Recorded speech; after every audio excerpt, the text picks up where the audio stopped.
Olá, sejam bem-vindos ao Pod Viva.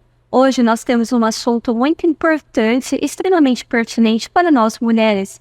Enfim, estamos no mês das mulheres e nada mais pertinente e melhor do que convidar a doutora Glaucia Casais para estar aqui conosco. Ela é uma renomada ginecologista e obstetra também especializada em saúde da mulher. Doutora, seja muito bem-vinda ao nosso programa. Muito obrigada, Leila. Obrigada pelo convite. Nós que agradecemos tê-la aqui conosco. É um momento muito importante para todas nós. Enfim, estamos no mês da mulher e ter uma pessoa que, como você conosco, é muito importante. Bom, doutora, o nosso assunto de hoje é a respeito da menopausa. Nós sabemos que muitas mulheres se cuidam, outras não, e nada melhor do que você mesma falar a respeito disso para nós. Então, eu gostaria de te perguntar o seguinte: o que é a menopausa? Quais são esses sintomas mais comuns, que são associados a ela? Porque muitas pessoas, por exemplo, falam que a menopausa nada mais que o calorão que dá. Eu ainda não cheguei nessa fase, mas ao menos o que me disseram é isso. Vamos lá, Leila. Primeiro a gente precisa entender o que é a menopausa, né? E agradecer a iniciativa de vocês estarem fazendo um programa para que a gente conscientize as mulheres. Porque a gente tem que buscar viver bem, independente da fase de vida. E a menopausa, que é uma fase da maturidade, é uma fase que a mulher deixa de ter a parte reprodutiva dela, mas não produtiva. E cabe aos médicos, aos profissionais de saúde estarem levando essa conscientização, esse tratamento, para que essa mulher ela possa viver de uma forma física, mental, sexual, de uma forma bem melhor, se ela for orientada e tratada. Mas para eu te explicar melhor o que é a menopausa é um diagnóstico retrospectivo, ou seja, a mulher tem que estar 1 ano sem menstruar para ela ser considerada na menopausa. Aqui, de uma forma didática, vale a pena uma divisão para que você possa entender a fase do climatério, porque muitas pessoas usam o climatério como se fosse um período pré-menopausa, mas não é. O climatério é uma fase da mulher que compreende dos 40 aos 65 anos. No meio dessa fase existe a menopausa, que no Brasil a média é de 48 a 51 anos. Aí é quando essa mulher vai estar 1 ano sem menstruar, ela está na menopausa. Então nós não devemos esperar essa mulher estar na menopausa para buscar ajuda. Então hoje eu incentivo bastante as mulheres 40 mais, para que elas investam em qualidade de vida, para que com isso elas possam viver os 40 anos dela bem e possa criar a reserva, possa estar disposta, músculo, cérebro, para que ela enfrente a menopausa. Acontece o quê? Porque existe essa divisão do climatério. Depois dos 40 anos, os nossos ovários, que são os órgãos que produzem hormônios femininos, depois dos 40 começa a ter um declínio hormonal. E o nosso ovário, ele começa a diminuir a produção de hormônios de progesterona, estradiol, testosterona. E com isso, as funções desses hormônios, o que esses hormônios nos ajudam, também começam a ter um declínio. As mulheres começam a sentir, o que é muito comum, é irregularidade menstrual.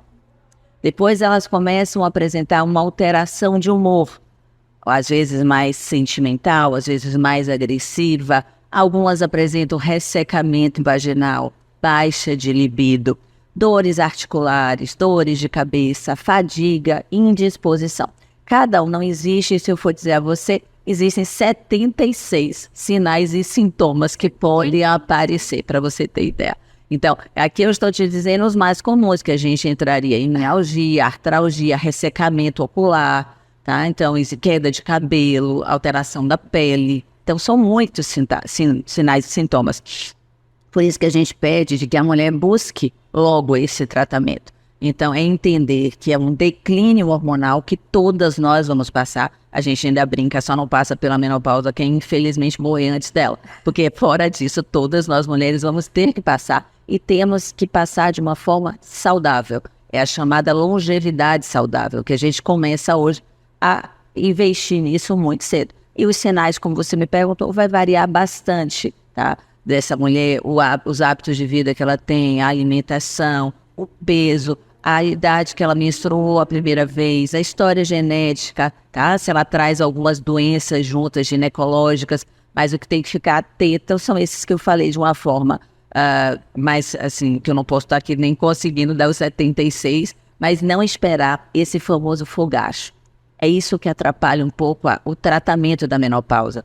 Muitas mulheres esperam ter o famoso calorão, fogacho, e nem todas apresentam. Em média, 40% das mulheres apresentam isso.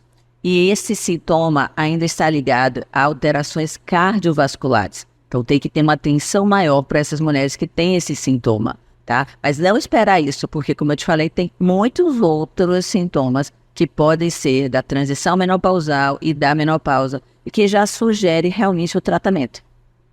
Nossa, que perfeito. A maior parte das pessoas que, do meu convívio, ao menos, elas sempre citam o calorão. Sim. Sendo que existem outros sintomas presentes.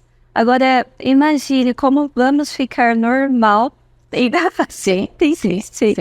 Podendo apresentar 76. A gente bota na média uns 40 mais frequentes. Mas se você imaginar 40 sintomas desagradáveis, claro e evidente que uma mulher é difícil ter todos, mas precisa estar atento a esses sinais, para buscar logo ajuda, para restabelecer. Que é uma fase da mulher, Leila, se você for observar, é uma fase que a mulher tem tudo para ela estar bem, né? Então ela tem a fase da maturidade, que é uma coisa fantástica da menopausa. É uma fase que se ela estiver mesmo na menopausa, ela não menstrua mais, então ela tem uma liberdade de estar namorando mais, sem estar preocupada com a questão da menstruação, sem estar preocupada se ela vai engravidar. Então ela já vai estar com seus filhos mais encaminhados. Então a gente precisa entender que essa fase tem que ser vista por esse lado positivo. E não deixar com que, às vezes, as mulheres elas se afastam um pouco, ou porque uma coisa equivocada, ganham peso, não fazem a dieta direitinho, os filhos saem de casa. Às vezes é um casamento de muito tempo, onde não é um casamento que vai sofrendo as alterações positivas, então eles já se acomodam, não existe um carinho mútuo. E essa mulher ela vai ficando cada vez mais isolada. E com isso, não só as alterações hormonais, que por si só já vão dar essa alteração no cérebro dessa mulher por falta do hormônio. E junto com isso, todas as decisões que ela tomou que não foram saudáveis. Então, é muito importante realmente que a mulher esteja entendendo que ela é a protagonista da história dela. E sempre, de jovem e adulto, eu ainda falo com as minhas pacientes, vocês contam com a sabedoria, não façam escolhas erradas. Ontem mesmo no consultório, eu até coloquei no Instagram, 2 pacientes dizendo às minhas pacientes que não repetissem esse quadro. Uma dizendo que não fazia o tratamento porque ela achava que o tratamento de menopausa era só por sexo. Ah, não, mas eu não tenho mais relação com meu marido, eu não vou tratar. Ainda existem pensamentos como esse.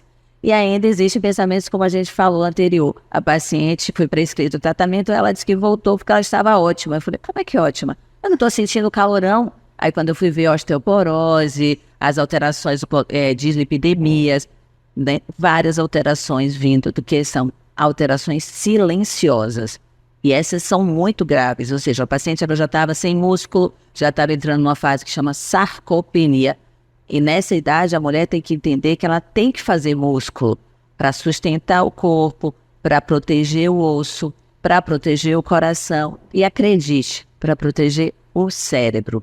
Hoje a gente tem estudado muito o cérebro da mulher na menopausa, porque é um cérebro sofrido, não tem uma energética cerebral boa. Então essas mulheres, elas têm uma tendência a tristeza, depressão, elas têm uma tendência de esquecimento. Se tiver alguém da menopausa, você vai dizer assim, eu não sei onde eu deixei a chave do carro, eu não sei onde eu guardei meu livro, né? Então isso é por falta dessa energia no cérebro, que é a falta do hormônio. E ainda vou te dar um dado que você vai entender o porquê que a gente pede tanto para as mulheres na menopausa não ganharem peso. Acontece no corpo da mulher 45 mais, ela começa a ter uma resistência à insulina. O que é insulina? A insulina é um hormônio produzido pelo nosso pâncreas. E ele tem a função de pegar a glicose, que a gente se alimenta, e colocar dentro das células, para que essa glicose dê energia, para que as nossas células funcionem de uma forma boa. Quando chega dos 45 mais, a nossa insulina fala assim, olha, eu tô cansada, sabe? Faz não quer mais trabalhar e faz uma resistência. Aí o que acontece? Não entra glicose na célula. Se não entra glicose na célula, muitas das nossas funções elas vão ficar fadigadas, cansadas. E quem sofre? O cérebro.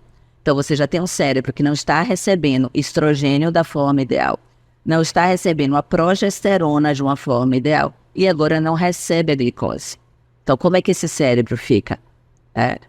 Triste, sem memória, com lentidão de raciocínio. Às vezes são pessoas que estão lendo um livro, não conseguem terminar de ler, não conseguem lembrar o que começou. Então, às vezes não percebe que isso é sintoma de uma menopausa mal cuidada, mal tratada. Ninguém merece passar por isso. A gente precisa realmente evitar as coisas que podem ser evitadas. Já tem coisas que a gente não consegue, mas algumas coisas a gente consegue mudar bastante na mulher na menopausa.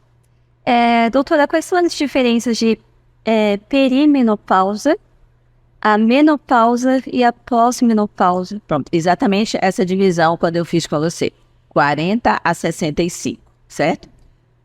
Digamos que a gente faça a média da mulher de 51 anos, que é a menopausa. Então, de 40 a 51 anos, é o que você pode chamar de perimenopausa, transição menopausal. É o período que antecede esse 1 ano que a mulher fica sem menstruar. Depois desses 51 até os 65, é esse período que vocês consideram pós a menopausa, após a data de que ela parou de menstruar. E 65 anos, que é a senescência, a senectude. Nossa, eu na meu humilde pensamento, eu imaginava que a menopausa seria a partir de uns 35, 36, 37, e durasse até uns 45, tipo, como se fosse uma idade de 10 anos. Mas não que ela se estendesse tanto tempo, é muito tempo. Muitas pessoas pensam que menopausa é um período, por isso que menopausa é uma data, é um marco na vida da mulher. Você não tem a sua data que você menstruou pela primeira vez. Todas as mulheres têm. Isso se chama menarca. É a data da primeira menstruação. E menopausa é a data da última menstruação. E que ela fica 1 ano sem menstruar, ela está na menopausa. Então é bom para as pessoas entenderem o que você está falando é pertinente quando você diz 35 anos. 35 anos é quando os nossos ovários começam a ter uma diminuição da produção dos hormônios. Então, para as mulheres que querem engravidar, isso às vezes já começa a ter que ter uma tensão maior, porque diminui a produção dos hormônios e diminui a qualidade dos óvulos, né? Então, isso é uma coisa mas não em relação à menopausa. Se isso acontecer aos 35 anos, existe uma coisa chamada menopausa precoce, que é a menopausa que acontece antes dos 40 anos.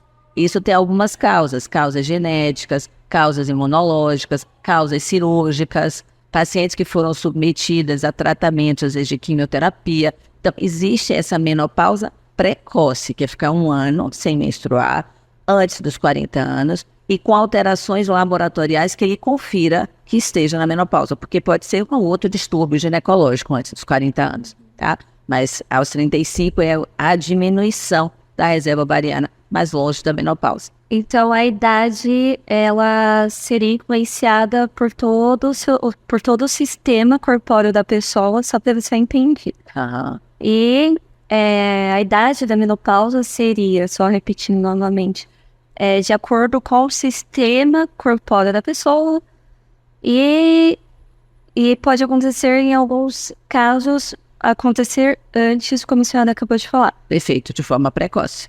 Mas a data de cada um entrar na menopausa é individual. Nós, ginecologistas, a gente faz uma conta rápida, mas isso não é ciência, tá? Isso é só... A gente geralmente vê uma média de 40 anos da data que a mulher menstruou a primeira vez. A gente tem uma média, tá? Mas isso é sem evidência científica, né? É só para te mostrar de que como isso muda, tá? De mulher para mulher. E os fatores... contribuem bastante. Você falou. Sim. A genética também contribui. Interessante. Por isso também que vem crianças, né? A gente às vezes observa crianças com 10 anos de idade já menstruando. Sim. E mulheres que nem tem 40 já, ou 37, 38 já, a menstruação já indo embora. Sim. É individualização. Sim. Cada vez a medicina ela caminha para que a gente individualize.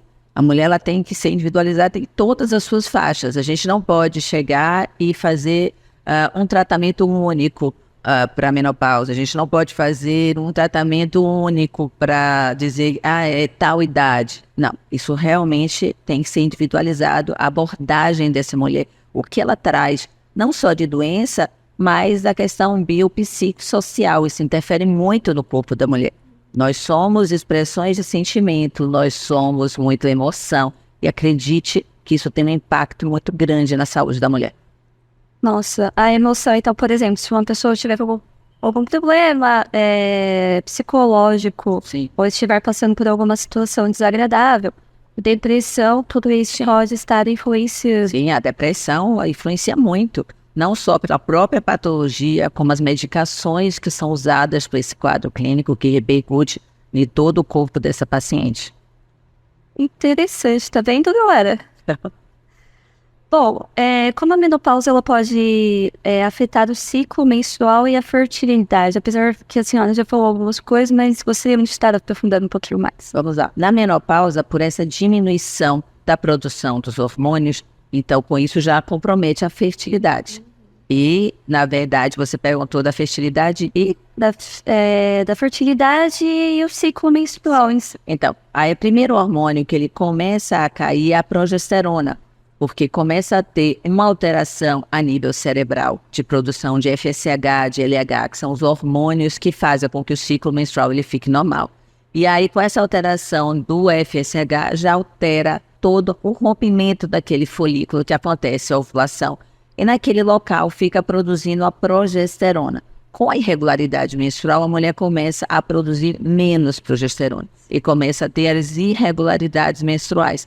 E aí, com isso, começa a diminuir depois o estradiol, a testosterona, e aí começa a vir os sintomas, né, de acabar a fase reprodutiva da mulher e começa a apresentar alguns sintomas relacionados ao que a gente conversou da transição menopausal ou da menopausa. Sim, e dentro disso tudo, existe algum risco à saúde da mulher a partir do momento que ela já entra na menopausa? Sim, existem vários riscos. E exatamente o que a gente chama, gente, de riscos que eles podem ser preveníveis, tá? Então, se a mulher entende que ela está numa fase de declínio, que os hormônios não estão sendo produzidos, ela tem que fazer um movimento contrário. Ela tem que fazer um movimento de criar situações para que isso melhore. Quais são as situações que podem fazer com que esses riscos de sarcopenia, que é o enfraquecimento do músculo, osteoporose, que é o enfraquecimento do osso, vagina seca, com dor, sangramento na hora de ter relação, diminuição da libido, alterações, como eu disse, de doenças mentais. Então, tudo isso ele vai acontecer devido a essa falência ovariana e pode ser evitado, pelo menos na sua gravidade, fazendo o quê? Atividade física. Eu sempre digo que a atividade física para essa faixa etária é musculação. Precisa ter uma atividade de resistência. Você precisa liberar miocinas, que é quem faz todo esse trabalho que eu falei de prevenção. E quem libera isso é realmente o exercício de resistência, de força, tá? Mas, Glaucia, eu não posso fazer musculação de jeito nenhum. Bom, a gente vai para o segundo plano, mas tem que entender sempre o que é o melhor. O melhor é a musculação. Segundo, a alimentação. Essas pacientes, elas não podem, elas têm que ter uma dieta anti-inflamatória e também o mais importante seria de baixo teor glicêmico. Porque, como eu te expliquei, esse corpo já vive nesse aumento da resistência à insulina, já vive nessa alteração do metabolismo da glicose. Se a gente for botar mais carboidrato, doce, piora a energética dessa mulher, toda a nível celular. Então, com isso, a gente já vai modificando, né, toda essa questão em relação a músculo, em relação à dieta, em relação ao sono. As mulheres precisam entender de que a gente tem um horário mais ou menos para dormir, a gente tem que fazer uma higiene do sono. Hoje as pessoas usam muito celular, tablet, som e não conseguem dormir cedo. Qual é o ideal? Que às 22 horas as mulheres estejam dormindo, para que meia-noite elas já estejam no sono, que a gente chama de sono REM, para poder produzir melatonina e depois de 1 a 3 horas da manhã produzir testosterona. Testosterona é um hormônio muito importante para as mulheres. Ao contrário do que muitos pensam que a testosterona é só para libido. Não, a testosterona é para o músculo, para o osso, para o cérebro, tá? Então, olha só, sono, alimentação, atividade física, técnicas de gerenciamento de estresse. Essa mulher tem que, de preferência, fazer psicólogo, acupuntura, yoga. Existem tantas técnicas que ajudam essa mulher a passar melhor por essa fase. O quinto pilar, que eu acho muito importante, é a suplementação. A gente precisa dar a essa mulher, que às vezes elas chegam no consultório com a ferritina baixa, a B12 baixa, D baixa. Então, esse corpo já está literalmente fadigado e ainda mais desnutrido, pelo menos do que é essencial para o funcionamento do corpo. Então, isso deixa com que ela fique mais ainda debilitada. Então, a gente tem que dar atenção a esses 5 pilares para que muitas dessas doenças que eu falei que acontecem na menopausa, elas possam ser realmente preveníveis. Então, é um conjunto de fatores que predetermina ou determina como será o período... A evolução da menopausa. A evolução da menopausa. Por isso que umas têm uma evolução melhor, outras têm uma evolução mais sofrida. Isso depende muito do quanto que a mulher investe para passar bem. É realmente, Leila, um investimento. Eu digo sempre para as minhas pacientes, você quer viver bem? O que você quer investir para você ter qualidade de vida? Para que você tenha músculo para sentar, levantar, correr atrás de neto, viajar, namorar à vontade. Então, isso não cai. Depois da menopausa, isso não vem dos céus. Realmente, a gente tem que investir na nossa qualidade de vida. Doutora, a senhora em algum momento falou a respeito do hormônio. Qual é a função do hormônio e se existe alguma possibilidade da mulher estar fazendo a reposição? Existe isso ou não? Toda vez que a gente tem uma deficiência, na verdade uma insuficiência, a gente avalia repor. Se você pensar, por exemplo, o diabético ele tem uma deficiência da insulina. E às vezes tem diabético que precisam tomar a insulina para poder viver bem. Isso é só um link de entendimento, tá? Não comparando as duas patologias, certo? A menopausa, como começa a ter o declínio desses hormônios, se essa mulher não tiver nenhuma contraindicação para fazer uso da terapia de reposição hormonal, que são raros, digamos aqui, câncer de mama, às vezes história de coagulopatias, hepatopatias, alguns casos individualizados. Se existir esses casos de contraindicação, não usa. Mas fora disso, não tem o porquê a mulher não fazer uso de repor o que está faltando, a não ser que não seja um desejo da paciente, tá certo? Mas se todas nós vamos ter o declínio, então, teoricamente, todas nós precisamos de tratamento. O tratamento é igual? Não, como a gente disse. Aí a gente vai priorizar a deficiência de cada uma delas. E o hormônio, eu pelo menos, como eu falo, o Glauci, eu sou extremamente a favor da reposição hormonal, sendo feita por um profissional que esteja atualizado. Existem muitas coisas mudando na terapia de reposição hormonal. Então, a orientação que eu deixo a vocês sempre está procurando pessoas que estejam atualizadas para poder estar conduzindo esse caso e consultas frequentes para poder estar vendo como aquele corpo vai se adaptar com esses hormônios. E uma máxima que eu levo no meu consultório na minha vida: menor dose para maior efeito, que é uma coisa que a gente tem que fazer por muito tempo. Aí você pode me perguntar, mas ela pode fazer uso de hormônio qualquer hora, qualquer tempo? E aí eu vou te dizer que existe nesse universo uma coisa chamada janela de oportunidade. O que é que significa janela de oportunidade? É um período de 10 anos, que depois da menopausa, o ideal é que essa mulher comece a tratar dentro desses 10 anos. Porque aqui nesse período, os benefícios, eles são muito maiores do que o risco. Depois de 10 anos, esse corpo sem receber hormônio, e fora o período que veio antes da transição menopausal, que esse corpo já estava sofrido. Então, você junta esse período todo, então isso já tem dano no corpo, do ponto de vista vascular, principalmente, para começar a usar um hormônio depois dos 10 anos da menopausa. Então, o sempre bom é as mulheres buscarem antes de 10 anos da menopausa, se elas desejarem fazer a terapia de reposição hormonal. Poxa, eu tô meio que sem palavras e ao mesmo tempo é uma total consulta, né? Essa entrevista, porque é impressionante, eu falo por mim mesma, o quanto não temos informação. Então, se a gente já procura uma pessoa especializada como você para estar já fazendo esse tratamento, talvez venha melhorar muitíssimo a longo prazo. Como eu falei anteriormente, eu nunca imaginei que isso fosse até os 60 anos. Eu tô preocupada. E vai a sua vida toda, os seus hábitos vão mostrar o que você vai ser. né? Claro que a gente é surpreendida pelas exceções no caminho, mas a gente aqui trabalha com a maioria, né? Medicina é estatística, e quando eu passo para vocês, são estatísticas, como você viver bem. Você precisa, eu tenho 53 anos, tenho 2 filhos, então o que eu tento? Eu ter essa jornada, esses dias eu estava botando isso no Instagram, para eu conseguir 5 horas da manhã sair de casa para ir para academia, às vezes eu saio do consultório 9 horas da noite, e administrar tudo isso, se eu não faço esse banco de músculo, esse banco de emoções, ou seja, aproveitando momentos com meu marido, com os meus filhos, com amigos, se eu não faço a minha suplementação, isso tudo ficaria mais difícil. Então, o que a gente fala aqui para vocês hoje é sobre escolhas, de como você vai querer envelhecer. E isso, só a paciente pode decidir como é que ela quer envelhecer.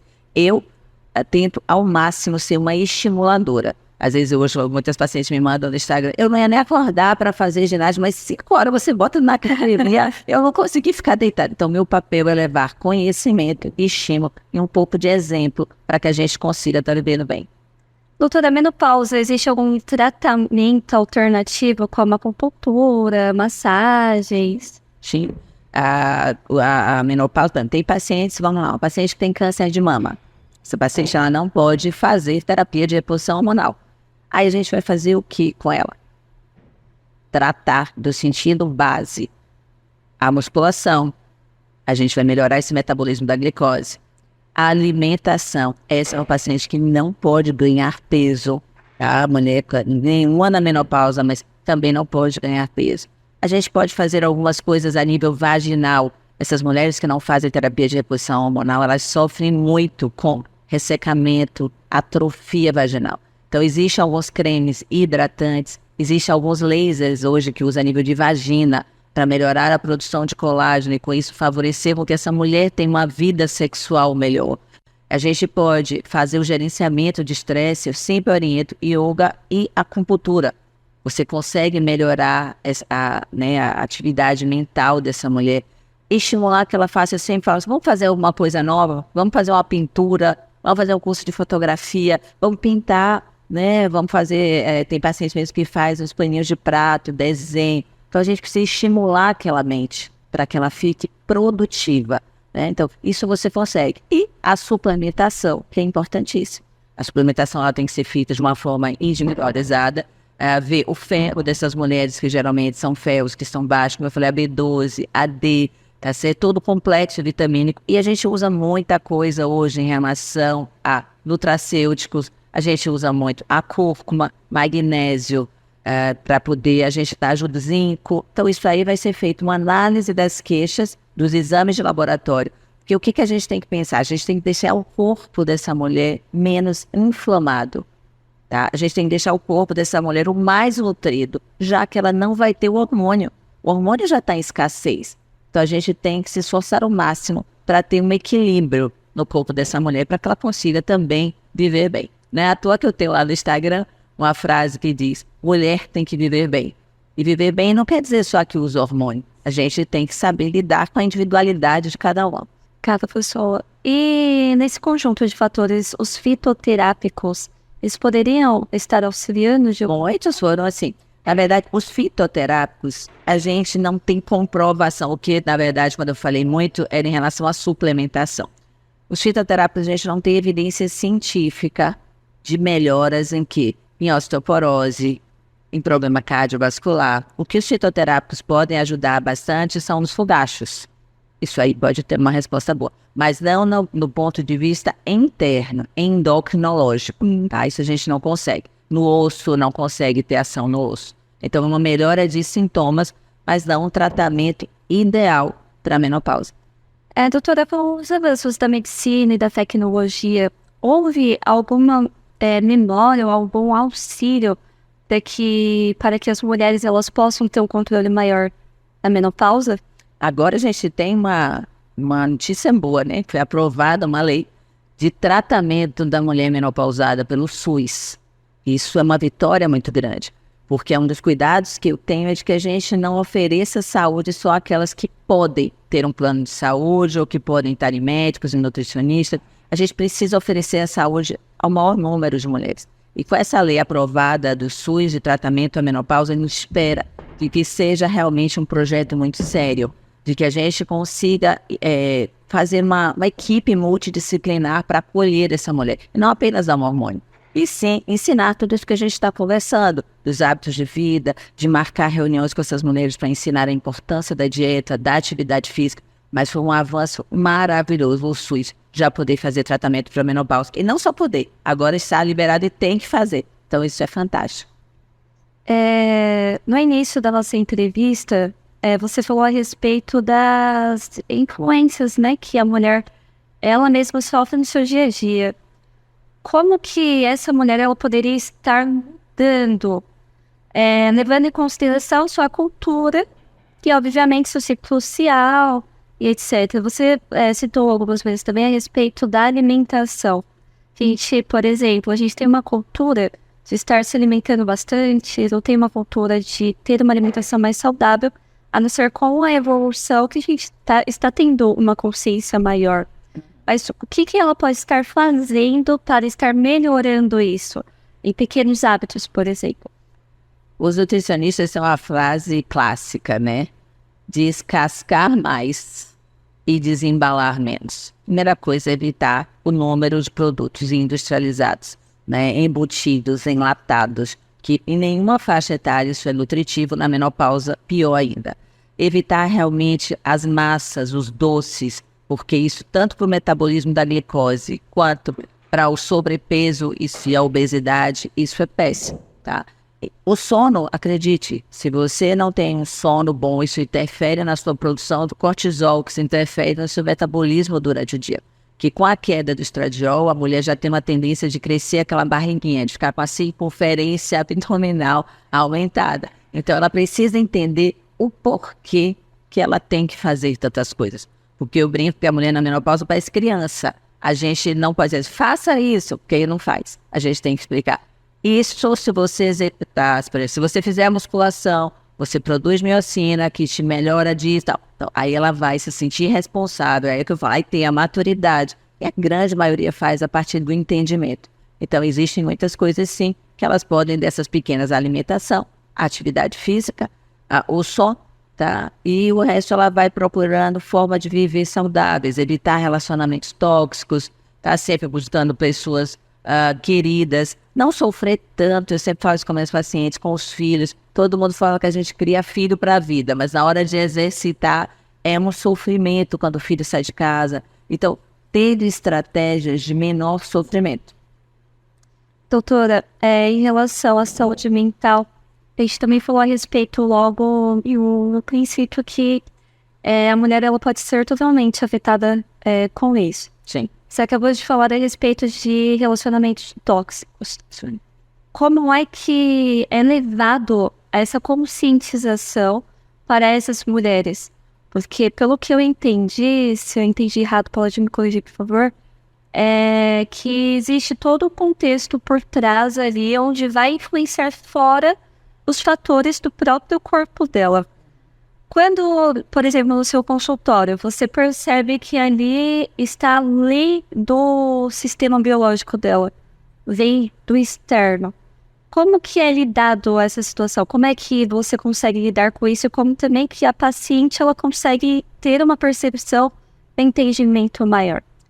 Primeiro, sendo muito direta, a relação médico-paciente, ela transcende, eu digo sempre na ginecologia, a entrega tanto do paciente sendo extremamente verdadeiro e do médico entregando o máximo que ele possa, não só da ciência, mas da empatia, né?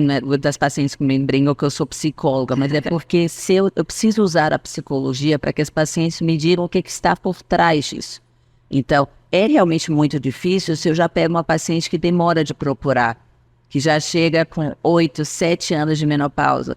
Então, aquilo é difícil da gente mudar esses hábitos dela. Mas tem que dizer o que está acontecendo, tem que ser sincero o que está piorando aquela melhora dela. E estimular cada vez mais o que eu disse no início e vou tornar a repetir. Que a gente busque o tratamento cedo, que as mulheres 40 a mais não esperem os sintomas chegarem. Porque você não vai sofrer tanto. E aí, quanto mais você vai no ginecologista de sua confiança, vai ser abusado vai ser usado temas sempre como sexualidade, intestino, O intestino hoje é uma questão primordial para todos nós. O intestino hoje é considerado o segundo cérebro. Então, as mulheres precisam realmente saber lidar com essa questão do intestino para poder elas irem ganhando conhecimento. E tudo que a gente faz de forma repetida vai virando um hábito. E se você começa mais cedo, fica mais fácil de você lidar com isso na menopausa mesmo.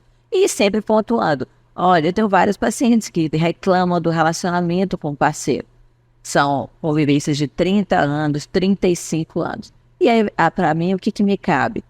Tentar gerar estratégias. Você tem procurado seu marido também? Você tem feito eu até brinco, você cozinha, tem feito uma comidinha gostosa, tem sentado com ele no sofá, tem dado mais beijos. Então, assim, parece bobo isso, mas não é. Isso tem uma repercussão nessa mulher quando ela começa a ver que os pequenos atos dela também repercutem em ações importantes. Então, é ser muito claro e taxativo, assim, delicada, mas porém, porque a consulta precisa ter resultado.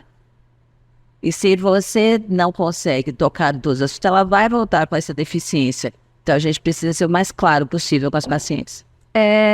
Não sei se eu estou muito errada de dados, mas falam que a gente, a partir dos 27, 28 anos, a gente começa a ter uma perca de massa muscular. Falando pra isso, não fez uma volta, vocês precisam de informação. Então, por exemplo, hoje eu tô com 29 anos. O ideal já seria, a partir deste momento, começar a estar me cuidando totalmente para quando venha a menopausa já esteja basicamente preparada. Perfeito. Você com 29 anos, você está numa fase ótima de reprodução, de produção de hormônio.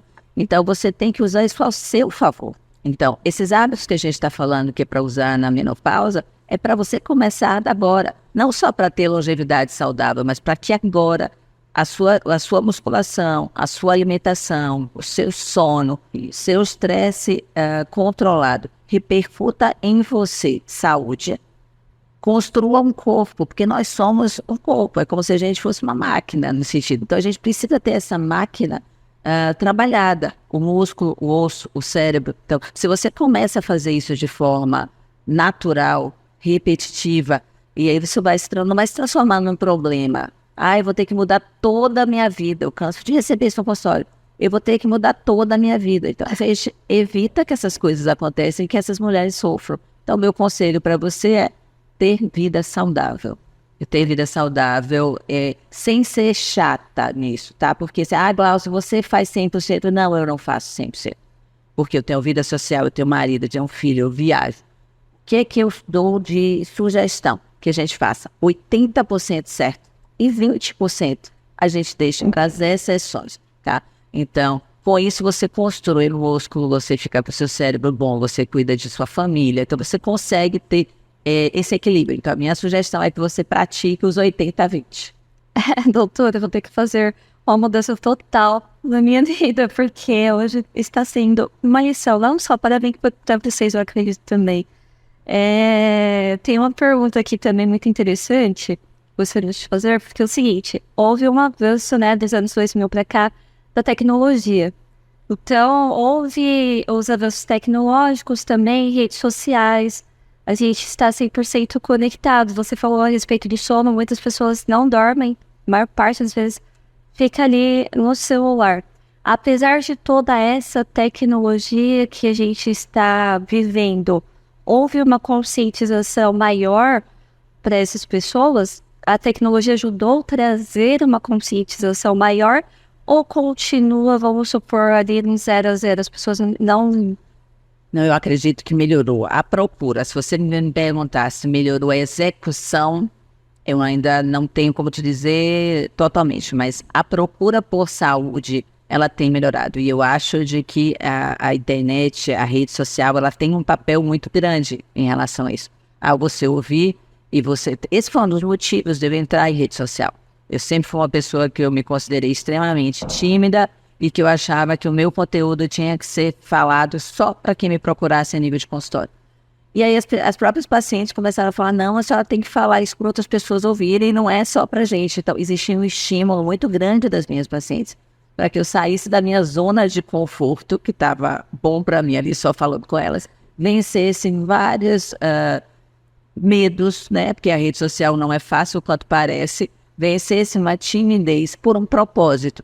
Então, quando eu percebi que eu poderia ajudar mulheres mais do que eu fazia, chegar a um número maior de pessoas, não que eu vá resolver nada no Instagram, não é a função dele, mas ali eu consigo despertar o interesse de algumas delas a buscar a saúde. Então, eu acho que ajuda sim. A rede social ele tem um papel, claro, também de quem quer procurar, né? Porque às vezes tem pessoas que têm a rede social e vão fazer uso de coisas que não cresçam. Eu sempre dou essa dica a todo mundo: use a rede social para crescimento e não para perda de tempo. Então, para quem usa dessa forma, eu acho que a rede social ajudou. E pode ser considerada também a rede social como uma rede de apoio, ou a rede de apoio só seria realmente a física? Porque a gente pode considerar vários fatores como rede de apoio, vários lugares, vários ambientes. Mas muitas pessoas estão utilizando a rede social hoje como uma rede de apoio. Isso é uma verdade? Só ter muito cuidado. Ser muito cuidado, porque como é uma questão aberta, todo mundo fala o que quer. E nem sempre o que é falado ele é verídico. Então, minha dica é: ouçam, mas tenham uma pessoa, um médico para chamar de seu. Tem alguém que você confie. Para onde você... Quantas barbaridades eu ouço das pacientes que ouviram na internet? Doutora, mas a internet disse: vamos lá, agora eu vou te dizer o que é ciência, eu vou te dizer o que é fato, tá? Então, para isso que a gente estuda, se especializa, para estar trazendo a ciência. Agora, a internet não traz ciência. A grande maioria não traz. Então, eu acredito e gosto muito dessa questão presencial, para poder a gente estar vendo o que realmente você está ouvindo.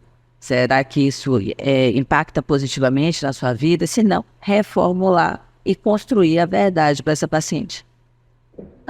Em relação também, por exemplo, no trabalho, no emprego, como essas mulheres elas estão sendo tratadas no seu ambiente de trabalho? Porque, como você falou inicialmente, tem mais de 70 fatores que influenciam a menopausa, né?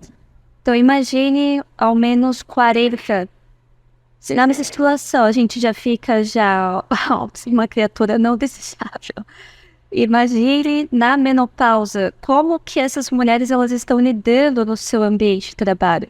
Isso é complicado, porque às vezes é um ambiente que é misturado. Você tem pacientes de 20 e poucos, com outras de 60, e vem o cansaço nessa de 60, e às vezes existe uma incompreensão das demais pessoas, não só com o fogacho, mas eu ainda acho que a tristeza, a fadiga, às vezes o sobrepeso, tudo isso contribui para que elas não fiquem tão bem. E no trabalho exista realmente diferenças de tratamento, tanto dos próprios colegas, quanto dos gestores em relação ao desempenho. Às vezes elas ficam lentas mesmo. Mentalmente existe uma questão chamada brain fog, que é quando esse cérebro não tem energia.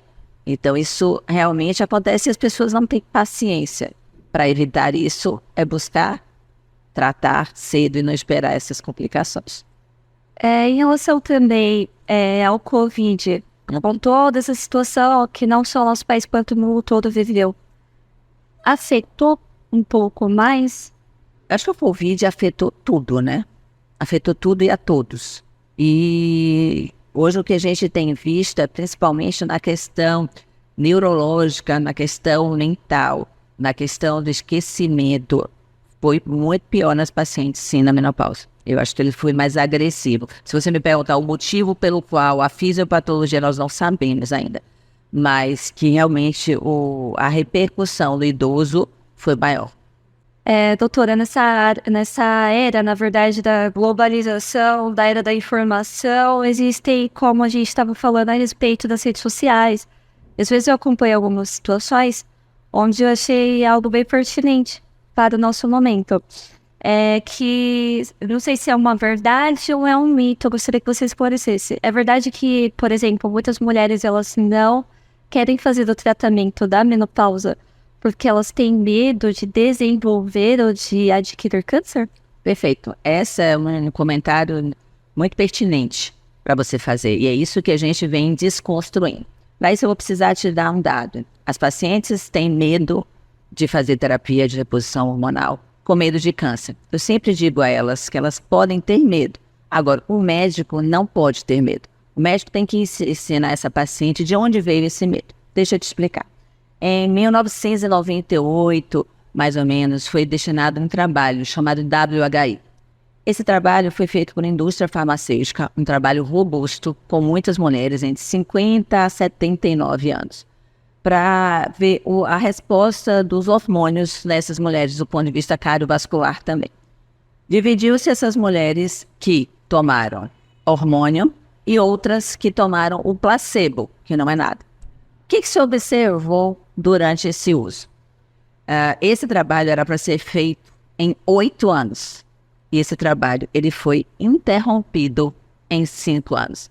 Daí é onde vem o medo. Mas o medo não é o que a gente faz hoje. E aí eu preciso te explicar o porquê. Essas mulheres que usavam hormônios, elas usavam hormônios sintéticos, tá? Um estrogênio, que é o famoso Premarin, é um estrogênio que, para você ter ideia, esse hormônio, ele é extraído de uma égua prenha. Então você consegue entender de que nós usávamos um hormônio, foi usado no teste, o estradiol, né, o estrogênio de equino, estrogênio conjugado de equino, de égua. Então, é composto esse estrogênio, que é chamado Premarin e outras marcas comerciais. Isso a gente está falando de um trabalho de 1998. E a progesterona, que é um progestágeno, que era o Depo-Provera, que também é artificial, não é uma progesterona igual ao que a gente produz. Então, a junção de um estrogênio de equino conjugado e um progestágeno, claro que não fez reações muito boas. Com isso, o que foi evidenciado durante esse tratamento? Aumento de AVC, tá? Aumento de infarto, aumento de câncer de mama. É daí que vem esse medo. Mas o que eu quero chamar a atenção não é o que a gente faz hoje. Esse trabalho foi interrompido porque o medo vem daí. As pessoas que metem medo são pessoas que não estudam e ficam usando esse WHI como modelo. Tá na literatura.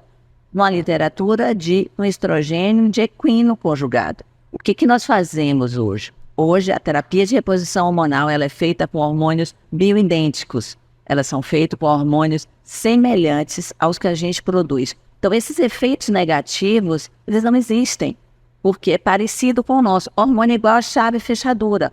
Os bioidênticos, eles se encaixam perfeitamente.